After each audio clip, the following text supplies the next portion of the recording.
أشرقت شمس الفرح والسعادة والسرور في حفل حر مقامه رفيع معتبر. أشرقت شمس الفرح والسعادة والسرور في حفل حر مقامه رفيع معتبر. في زواج النادر المعتلي فرح وسرور، وهو ناصر يا عسى فرحته طول العمر.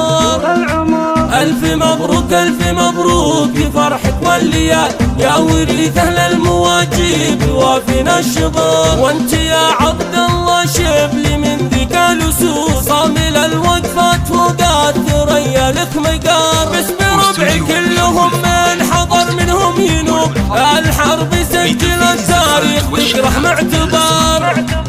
العريبين النشامة مطوع الخصوم، من نصاهم يبشر بعزه ولا ما خسار. باسم ناصر نكتب الشعر في كل الدروب، جعل ربي يسعده رادد ويلي حضر. والفرح في عرس عبد الله لبس من كل ثوب، والكفوف بصفقها كأنها الموت الحمار. صيرمي طلق الحجاج في الشدة جسور، حاتمي مدته كأنها غيث همار. من ذوي الحرب يا أهل البيوت العامرة، بالكرم والطيب وافعالهم عز وفخار. والعمام من لابتنهم من قروم الرجال، أشهد انهم مزبن الجاني وحسام الظهر. العريبين النشامة مطوع الخصوم، من نصاهم يبشر بعزه ولا ما خسار. والختام الله يديم السعادة والفرح، يا عسى فرحكم باقية طول الدهر. أشرقت شمس الفرح والسعادة والسرور في حفل حر مقامه رفيع معتبر. في زواج النادر المعتلي فرح وسرور، وهو ناصر يا عسى فرحته طول العمر.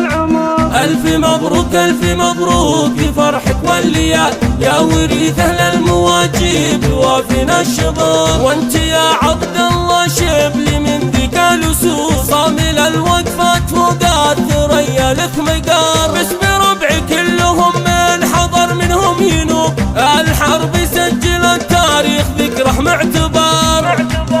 العريبين النشامة مطوع الخصوم، من نصاهم يبشر بعزه ولا ما خسار. باسم ناصر نكتب الشعر في كل الدروب، جعل ربي يسعده رادد ويلي حضر. والفرح في عرس عبد الله لبس من كل ثوب، والكفوف بصفقها كأنها الموت الحمار. صيرمي طلق الحجاج في الشدة جسور، حاتمي مدته كأنها غيث همار. من ذوي الحرب يا أهل البيوت العامرة، بالكرم والطيب وافعالهم عز وفخار. والعمام من لابتنهم من قروم الرجال، أشهد انهم مزبن الجاني وحسام الظهر.